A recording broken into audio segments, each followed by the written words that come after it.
பொதுவாகவே இந்த 80 நாள்ல விஜயோட ஆட்சியில ஒரு திருப்தி, ஒரு முழுமை தெரியுதா? முழுமையெல்லாம் எனக்கு ஒரு திருப்தி தெரியுதா? இந்த 90 நாள் வேணா ஒரு 10 நாள் முடிச்சுன்னா கொஞ்சம் வெயிட் பண்ணுங்க. முழுமையா 100 நாள் முடிஞ்சிடும். அதுக்கு ஒரு விழா கொண்டாடலாம். 20 நாள்ல என்ன பண்ண போறாங்கன்னு அதுதான் ஒண்ணும் நடக்க போறது இல்ல. இது வரைக்கும் என்ன நடந்தது அதான் நடக்க போகுது. மாற்றம் தெரியுதான்னு கேட்கு. எந்த மாற்றமும் இல்லை. இது வரைக்கும் நிச்சயமா உள்ளபூர்வமா நான் சொல்றேன். ஏதாவது எந்த மாற்றமும் இல்லை. 5 அமைச்சர்களை விஜய் அதிரடியா மாற்ற போறாரு. சொல்லிட்டே தான் சார் இருக்கிறாங்க. அது பலவீனமாகுது சார். என்னன்னு ஆமா அப்படி 5 அமைச்சர்கள் விக்கெட் வீழ்த்தப்படுதுன்னா அந்த வீழ்த்தப்படக்கூடிய 5 அமைச்சர்களோட இல்ல எனக்கு தெரிஞ்ச வரைக்கும் நான் சொல்றேன். கண்டிப்பா அந்த வந்து என்ன கேட்டா வந்து பார்த்தீங்கன்னா ஆதவர்ஜுனா சேர்த்துக்கலாம் அந்த லிஸ்ட்ல. ஆதவர்ஜுனா மாத்திரம்னா பெரிய பேர் அதெல்லாம் ஒன்றும் கிடையாது. நீங்க நினைக்கிறேன் திருப்பி நான் சொல்றேன் உங்களுக்கு. இங்க விஜய் மட்டும்தான் கழுத்து. ஜான் என்கிட்ட சொன்ன வார்த்தை தான். யாரை வேணாலும் கசக்கி தூக்கி போட்டாங்கன்னா அவங்க ஒண்ணுலாம் போயிடும். அது உண்மை. அது நான் ஒத்துக்கிறேன். ஜெயலலிதா கிட்ட இருக்கிற அந்த ஒரு பவர் அப்ப 5 ஜெயலலிதாவுக்கு சமம். அப்ப விஜய் ஜெயலலிதா மாதிரியே எம்ஜிஆர் மாதிரி ஜெயலலிதாவுக்கு சமம். விஜய் வந்து சைலண்ட் கில்லர் தான் சொல்லணும். அவரை கிட்டத்தட்ட சொல்லுது அமைதியா பொறுமையா வந்து சகிச்சுட்டு போறதுனாலே நீங்க பலவீனமா நடிச்சிட முடியாது இல்ல.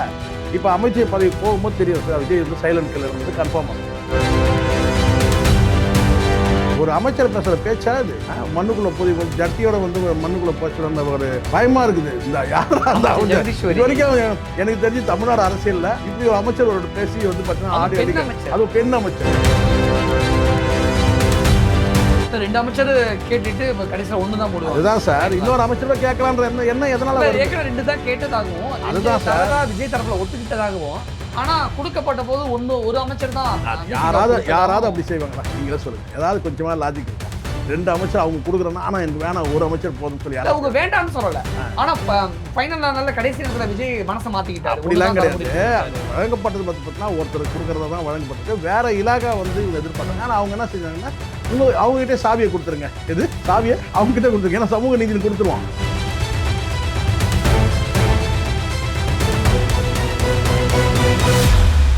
பொதுவாகவே இந்த 80 நாள்ல விஜயோட ஆட்சியில ஒரு திருப்தி, ஒரு முழுமை தெரியுதா? முழுமையெல்லாம் எனக்கு இந்த 90 நாள் வேணா ஒரு 10 நாள் முடிச்சுன்னா கொஞ்சம் வெயிட் பண்ணுங்க. முழுமையா 100 நாள் முடிஞ்சிடும். அதுக்கு ஒரு விழா கொண்டாடலாம். 20 நாள்ல என்ன பண்ண போறாங்கன்னு அதுதான் ஒண்ணும் நடக்க போறது இல்ல. இது வரைக்கும் என்ன நடந்தது அதான் நடக்க போகுது. மாற்றம் தெரியுதான்னு கேட்கிறேன். எந்த மாற்றமும் இல்லை. இது வரைக்கும் நிச்சயமா உள்ளபூர்வமா நான் சொல்றேன். ஏதாவது எந்த மாற்றமும் இல்லை. முதல்ல இந்த நபர்கள் இருக்காங்கல்ல இந்த அமைச்சர்கள் சொல்றாங்க பாத்தீங்களா, நீங்க மக்களை பார்த்து நீங்க வந்து ₹1 கொடுக்காதீங்க ₹1.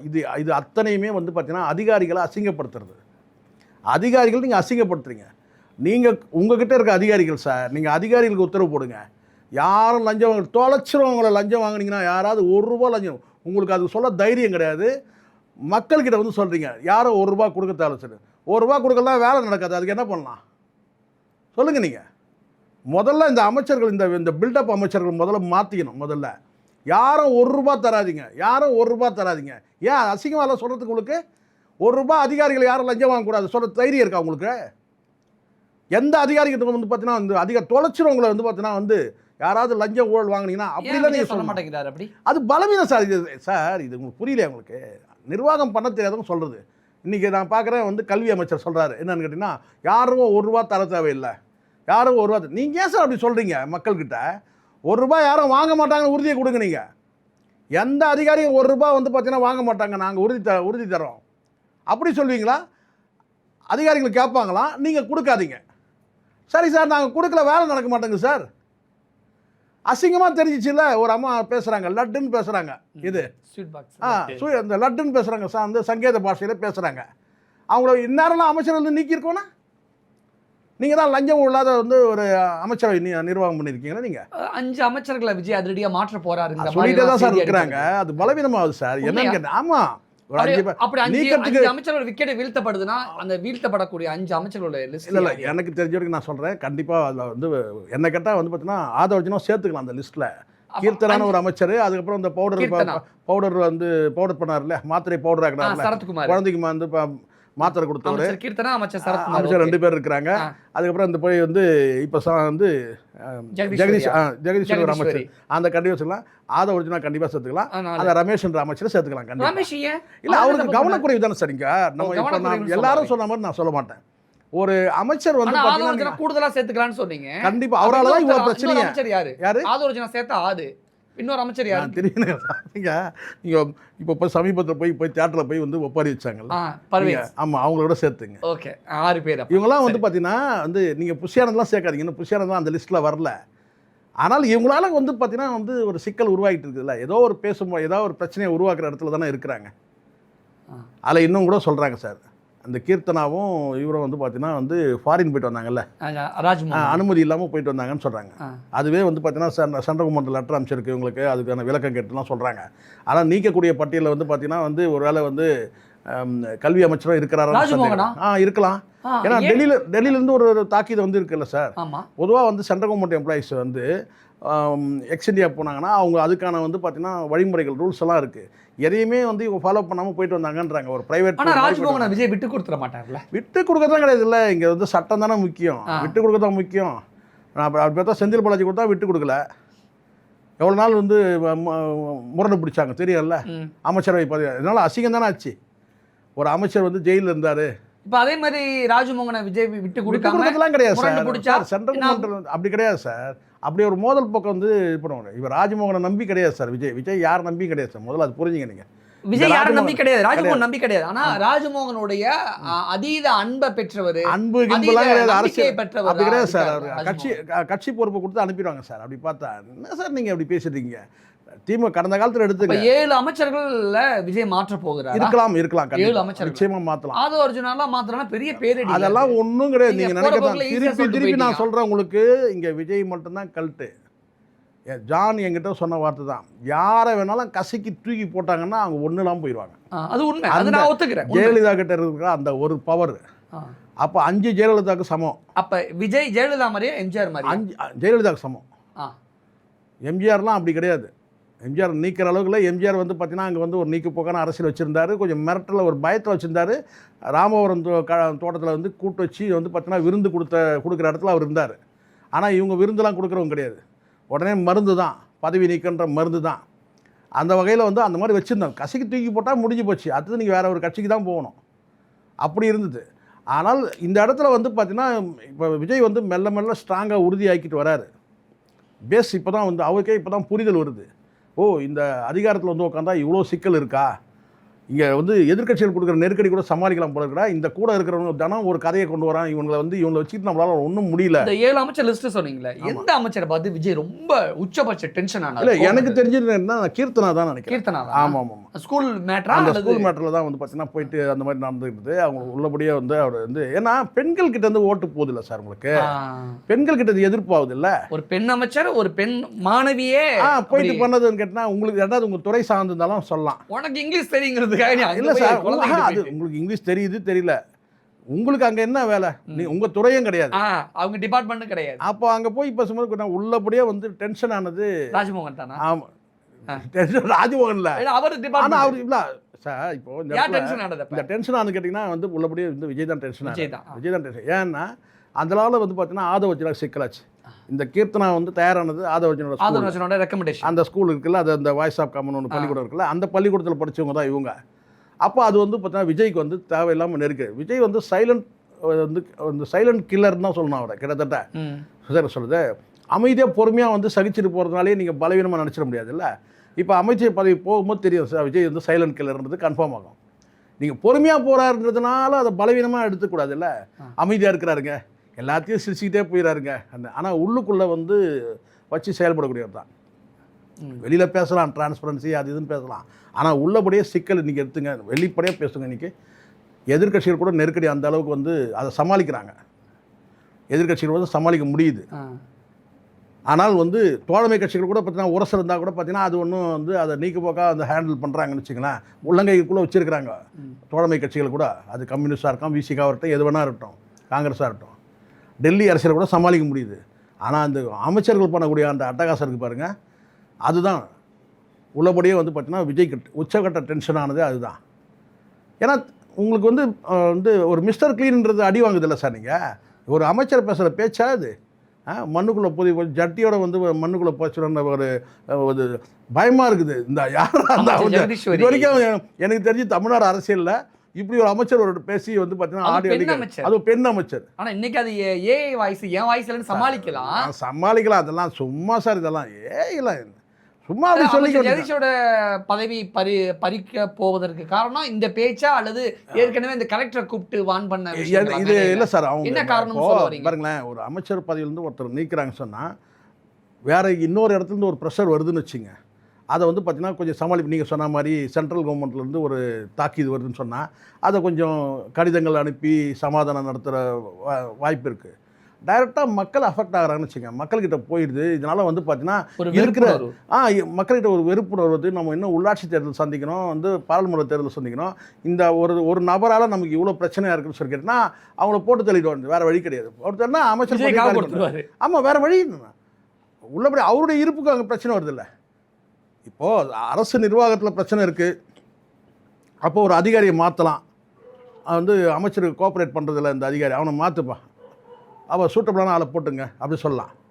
இல்லை இந்த துறையில் வந்து பார்த்திங்கன்னா பிரச்சனை இருக்குது இந்த நிர்வாகம் பண்ணுறதுல, அந்த துறை தூக்கி அவர்கிட்ட கூட அவர் துறை தூக்கி மாற்றி கூட அப்படி பண்ணலாம். ஆனால் நீங்கள் டைரெக்டாக மக்கள்கிட்ட வந்து பார்த்தீங்கன்னா நீங்கள் வந்து ஒரு அவப்பேர். இப்போ இங்கே லஞ்சம் ஊழலை தவிர்த்து பேசிட்டு இருக்கிறாங்க, நீங்கள் லட்டுன்னு சொல்லி பேசுகிறீங்கன்னா என்ன அர்த்தம்? இங்கே லஞ்சமே ₹1 லஞ்சம் கொடுக்காதன்னு பேசிட்டு இருக்கிறாரு முதலமைச்சர் பேசுகிறாரு, மற்ற அமைச்சர் பேசும்போது நீங்கள் வந்து பார்த்தீங்கன்னா லட்டு கொண்டு போய் கொடுத்துருக்கிறாருன்னு சொன்னால் அப்போ வந்து பார்த்தீங்கன்னா அது வந்து இது எப்படிப்பட்ட பேச்சு? அதுவும் நீங்கள் அதுவும் புதுசாக வந்திருக்கிறீங்க, நீங்கள்லாம் கனவுல நினச்சிருப்பீங்களா விஜய்ன்ற ஒற்றை மனிதரால் வந்து நீங்கள் அந்த அமைச்சர் பதவியை அடைஞ்சிருக்கிறீங்க? இல்லை வாழ்க்கையில் நீங்கள் என்றைக்காவது நினச்சிருப்பீங்களா நீங்கள் ஒரு அமைச்சர் பதவி எட்ட முடியுன்ட்டு? அப்போ அந்த விஜய்க்கே நீங்கள் வந்து பார்த்தீங்கன்னா நீங்கள் வந்து ஒரு ஆப்பு வைக்கிறீங்கன்னு சொன்னால் அப்போ உங்களை வந்து பார்த்தீங்கன்னா அவர் என்ன செய்வார்? பொறுமையாக போல இல்லை காப்பா அப்படி கிடையாது, அது கரெக்டான தருணம் பார்க்குறாரு. ஓகே, அப்புறம் நீங்கள் அந்த குட் புக்கில் நீங்கள் வெளியே போயிட்டீங்கன்னா மறுபடியும் அந்த குட் புக்கில் வர்றது கஷ்டம். அது ரொம்ப ரொம்ப கஷ்டம். நம்பிக்கை பெறுறதுல மீண்டும் அந்த நம்பிக்கை பெறுறது கஷ்டம். 4 பேர் கண்டிப்பாக காலி சார், அதில் நோ டவுட். கீர்த்தனா வந்து பார்த்தீங்கன்னா அமைச்சர் பதவியில் நிற்குவாங்க, கண்டிப்பாக நிற்குவாங்க. சரிங்களா? ஆதவர்ஜனாவே வார்னிங் கொடுத்து தான் வச்சுருக்கிறாங்க. நீங்கள் வந்து பார்த்தீங்கன்னா பப்ளிக்கிட்ட ஏன்னா இப்போது சிக்கல் தானே சார் ஆகுது. ஆதவர்ஜனா போட்டு கொடுத்த கணக்கு எல்லாமே தப்பு தானே ஆயிடுச்சு. ஜான் வந்து ஃபஸ்ட்டு அவருடைய வந்து ஃபஸ்ட்டு வந்து ரெக்கமெண்டேஷன் என்னென்னா அன்புமணிக்கிட்ட போயிடலாம் நம்ம, ஃபஸ்ட்டு சாய்ஸ். ஆமாம் ஆமாம். ஆனால் வந்து அதை மாற்றி வந்து துணை முதலமைச்சர் பதவி விசிகா கிட்ட, இல்லை அதை மாற்றி விசிகா கிட்ட போனது. அதுக்கப்புறம் பேசியிருப்பாங்க சார், துணை முதலமைச்சர் கொடுக்கலாம் கேட்டிருப்பாங்க, அப்படிலாம் கேட்டிருப்பாங்க. அதுக்கப்புறம் பேசியிருப்பாங்க. ஒரு அமைச்சர் பதவி கூட முக்கியமான ஒரு அமைச்சர் இலாகா பதவி கொடுக்குறேன்னா உயர்கல்வித்துறை அமைச்சர் கொடுக்குறேன்னு சொல்கிறாங்கன்னு வச்சுங்க, சௌமியாவுக்கு அவங்க வேணான்றாங்களே. ஸோ அதெல்லாம் பேசியிருப்போம். ஆனால் சாய்ஸ் வந்து உங்களுக்கு வந்து பார்த்தீங்கன்னா முதல்ல விசிகாரன் கொண்டு போய் சேர்த்தது ஆதவர்ஜுனா வேலை. அது ஏன்னா அதில் போகும்போது பார்த்தீங்கன்னா ஃப்யூச்சரில் அப்படியே கட்சியை நம்ம இழுத்துக்கலாம், மடக்கிக்கலாம் அப்படின்னு சொல்லி அப்படி பேசி எப்படியோ வந்து பார்த்தீங்கன்னா அங்கே வந்து ஒரு சப்போர்ட் நமக்கு வேணும் போது அங்கே விட்டு கொடுக்குறாங்க. ஆனால் அது கடைசியில் என்ன ஆகுது, ஒரு வாரத்தில் அவர் வந்து என்ன சார் கேட்டால் நான் டிட்டாச்சு ஆகிடுவேங்கிறாரு. அதுக்கப்புறம் பார்த்தா இன்றைக்கும் கூட பார்த்தீங்கன்னா உள்ளுக்குள்ளே வந்து பார்த்தீங்கன்னா திருப்தி இல்லாத மாதிரி.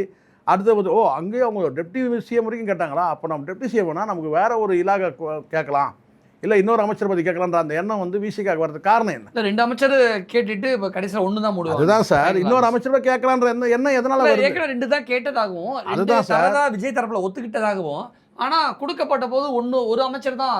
யாராவது அப்படி செய்வாங்களா? நீங்களே சொல்லுங்கள், ஏதாவது கொஞ்சமாக லாஜிக் இருக்கா? 2 அமைச்சர் அவங்க கொடுக்குறேன்னா, ஆனால் எனக்கு வேணாம் ஒரு அமைச்சர் போதும்னு சொல்லி அவங்க வேண்டாம்னு சொல்லலை. ஆனால் ஃபைனல் நாளில் கடைசி நேரத்தில் விஜய் மனசை மாற்றிக்கிட்டாரு. அப்படிலாம் கிடையாது. வழங்கப்பட்டது பார்த்தீங்கன்னா ஒருத்தர் கொடுக்குறதா தான் வழங்கப்பட்டிருக்கு. வேற இலாகா வந்து இவங்க எதிர்பார்த்தாங்க. ஆனால் அவங்க என்ன செஞ்சாங்கன்னா அவங்ககிட்டே சாவியை கொடுத்துருங்க, எது சாவியை அவங்ககிட்ட கொடுத்துருங்க, ஏன்னா சமூக நீதினு கொடுத்துருவோம். ஏன்னா வேற ஒருத்தர் கேட்டால் அப்போ மறுபடியும் இந்த சப்ஜெக்ட் இப்போ என்னென்ன அரசியல் பண்ண முடியாது. இப்போ திரும்ப வந்து அஜெண்டா என்ன இருக்குது? இப்போ சமூக நீதி வேற எங்கன்னா கொடுத்தீங்கன்னா நீங்கள் அவர் இன்னும் சமூக நீதியை பற்றி தொண்டைக்கிட்டே பேசலாம். இப்போ சாவியை உங்ககிட்ட தான் இருக்குது, இது சமூக. இப்போ பேசுங்களேன் பார்ப்போம், எது ஒடுக்குமுறை அடக்குமுறைன்னு சொல்லி பேச முடியாதுல்ல. ஆமாம். அதனால் கரெக்டான அதெல்லாம் வியூகம் கரெக்டு தான் சார், அதெல்லாம் வந்து ஜான் பண்ணுறது அதெல்லாம் சரிங்களா. ஆனால் சாய்ஸ் வந்து பார்த்திங்கன்னா வந்து அன்புமணிக்கிட்ட தான் அந்த சாய்ஸ். இப்போ வந்து காங்கிரஸ் அன்புமணி கம்யூனிஸ்டுகளோடு சேர்ந்து ஒரு அலைன்ஸ் இருக்குது. விசிகாவை கொண்டு வந்ததில் வந்து பார்த்தீங்கன்னா ஆதவர்ஜுனா தான். ஆனால் அந்த விசிகாவை பார்த்தீங்கன்னா இப்போ ஏதாவது வந்து வான் பண்ணுறதா கூட யார் இன்டைரக்டாக வந்து ஆதவர்ஜுனா மூலம் தான் பண்ண முடியாதுன்னா நீ தான் கொண்டு வந்த. ஆமாம், இப்போ புரியுதுங்களா? இங்கே அரசியல் வந்து பார்த்தீங்கன்னா ஆதவர்ஜுனா நீங்கள் சொல்கிறத பார்த்தா ஆதவர்ஜுனா என்னதான் ஒரு பவர்ஃபுல்லான அமைச்சராக இருந்தாலும் மண்டையை போட்டு பிச்சுக்கிட்டு இருப்பாரு. அப்படி கிடையாது சார், சில பேர் இருக்கிறாங்க சார். உங்களுக்கு தெரியும் அரசியலில் பிரைம் மினிஸ்டர்களை எடுத்துக்கிட்டிங்கன்னு வச்சிங்களேன், ஒவ்வொருத்தரும் ஒரு டைப். இப்போ நேரு ஒரு டைப்பு, வந்து இந்திரா காந்தி ஒரு டைப்னா ஒவ்வொருத்தரும் ஒரு டைப்புங்கன்னா அவங்களுடைய அணுகுமுறைகள்லாம் நீங்கள் பார்த்தீங்கன்னா விபிசின்னு ஒருத்தர் இருந்தார், அவரே ஒரு பிரச்சனையை உருவாக்கிடுவார், அதுலேருந்து வெளியே வராமல் அவரே தவிப்பார். அப்புறம் அவர் வெளியே வந்து தூக்கிட்டு வந்து விடுறது யாராவது வந்து விடணும். பிபிசி ஆமாம், அப்படி அந்த அவ்வளோ பெரிய தலைவர்கள் ஒப்பிட முடியாது.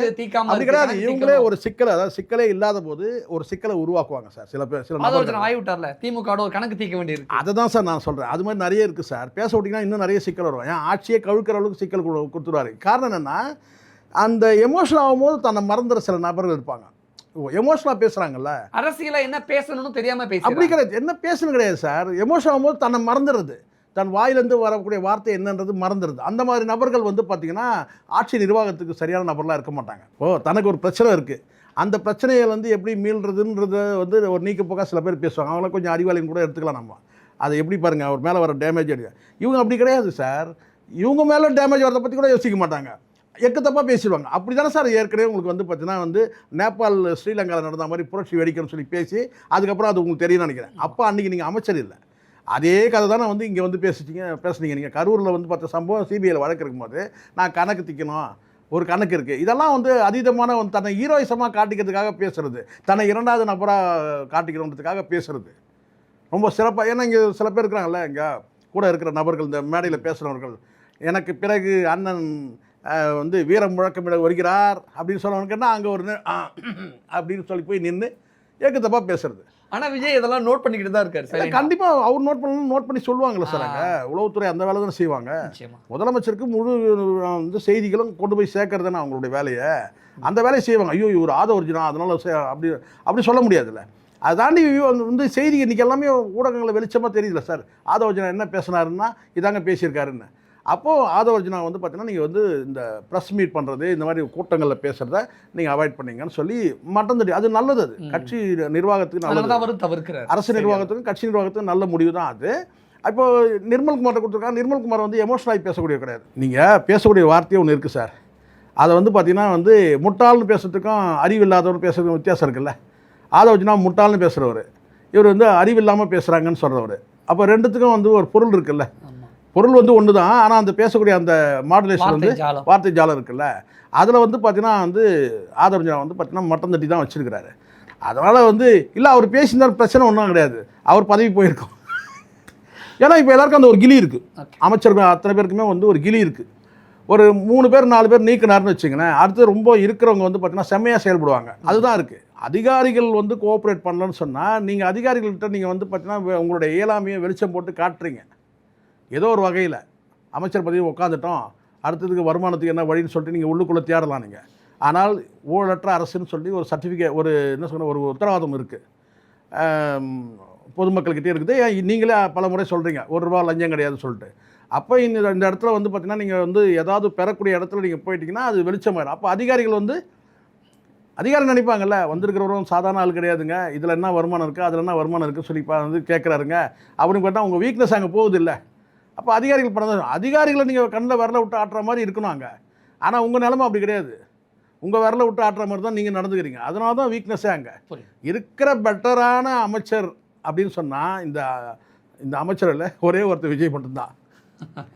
உள்ளபடி அவர்கிட்ட எதுவும் சிக்கல் எதுவும் இல்லையே. ஓகே, மேடையில் பேசும்போது கொத்து பரோட்டா போடும் அது போடுன்னு சொல்லாது, அது அரசியல்வாதிகள் பேசுகிறதாக கூட போயிடுதுன்னு வச்சுங்களேன், அது சரின்னு சொல்லலை. ஆனால் நிர்வாகத்தில் ஏதாவது பிரச்சனையா? விஜய் பண்ண நிர்வாகத்தில் இந்த குளறுபடி ஆயிடுச்சு. அது விஜய் மட்டும் தான் சரியா இருக்காரு. எனக்கு தெரியும் அமைச்சரோட விஜய் மட்டும் தான் சரியா இருக்காரு. மீதி எல்லாரும் அவனுக்கு என்ன வாயை திறந்து பேசினா பயமா இருக்கு. இது எந்த அமைச்சராவது வாயை திறந்து பேசினாலோ இது நாளைக்கு என்னப்பா பிரச்சனை கேட்டால் எதிர்கட்சிக்கிட்ட இருந்து எதுவும் கிடையாது சார், அதிமுக கிட்ட இருந்து கிடையாது, அவங்க அமைச்சர்கிட்ட இருந்து ஒரு ஆடியோ லீக் ஆச்சு, இந்த அமைச்சர்கிட்ட ஒரு வீடியோ லீக் ஆச்சு, இப்படி தான் இருக்குது. இவர் அதை பேசிட்டாரு, இவங்க இதை பேசி, இதுதானே இருக்குது. இந்த 90 நாளில் நீங்கள் எடுத்துங்க, என்னாலும் சிக்கல் இருக்குது. இந்த டிஎம்கே என்ன நெருக்கடி கொடுத்து நீங்கள் சொல்லுங்களேன்? கிடையாது. அறிக்கைகள் விடுறது அது வேறு சார், அது அதிமுக தரப்பில் வந்து மீட்டிங்கில் பேசுகிறாங்க, அதுக்கு பதில் கொடுக்குறது வேறு.